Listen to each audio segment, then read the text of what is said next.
औरंगजेबच्या कबरीच्या बाजूला 2 कबर खोदून घेण्यामध्ये जास्तच घाई लागलेली आहे। जेवढा देशाच्या पंतप्रधानांचा अपमान हे करतील तेवढंच जास्त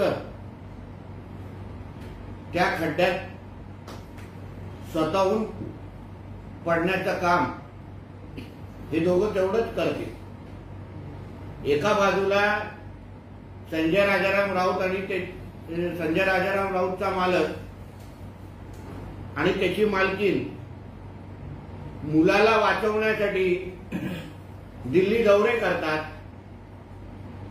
कुठलाही अटी शर्ती न ठेवता आम्हाला भारतीय जनता पक्षाबरोबर युती करायची आहे अशा मागण्या करतात। मोठ्यातल्या मोठ्या उद्योगपत्यांच्या लग्नाला जाण्याचं पण हेच कारण होतं की कुठल्याही परिस्थितीमध्ये आम्हाला मोदीजींबरोबर परत जायचं आहे आणि दुसऱ्या बाजूला आपल्या पाळलेल्या कुत्र्याच्या माध्यमातून पंतप्रधानांवर आणि भारतीय जनता पक्षावर सातत्याने भुकायला लावतात। मी संजय राजाराम राऊतला सांगेन, त्यांनी अगर त्याचा थोबाड पंतप्रधानांवर टीका करणारं बंद केलं नाही तर त्याच्या मालकाची आणि मालकाच्या मुलाची अशी माहिती महाराष्ट्राच्या समोर दिली जाईल तर मग दिवस रात्र औरंगजेबच आठवेल।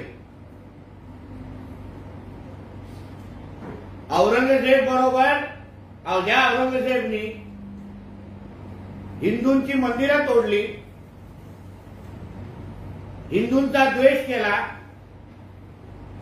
त्याच्याबरोबर आमच्या आदरणीय पंतप्रधानांची तुलना करणं हा समस्त देशभरातल्या प्रत्येक नागरिकाचा अपमान करण्यासारखा आहे।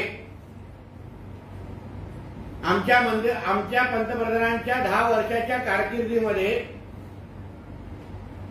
जेवढा हिंदू समाजाला मान मिळालेला आहे, जेवढी आमची मंदिरं काँग्रेसच्या काळामध्ये अंधारात टाकली गेली, त्या धार्मिक स्थळांचा विकास आणि धार्मिक स्थळांना अजून महत्व आणण्याचं काम यात आमच्या आदरणीय मोदीजींनी केलंय।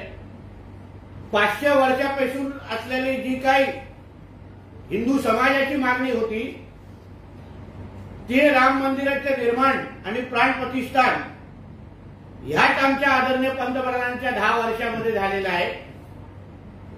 म्हणून 90 किती मारायची ह्याला कधी कधी मर्यादा असते आणि अगर सुपारीबाज असलेला संजय राजाराम राऊतला उद्धव ठाकरेंनी कधीच भारतीय जनता पक्षाबरोबर युती करू नये यासाठी जी काँग्रेसकडून जी सुपारी मिळालेली आहे आणि त्याप्रमाणे भुंकण्याचं काम तो जो दिवस रात्र जो करतोय ना त्याचे परिणाम त्याला लवकरच कळतील।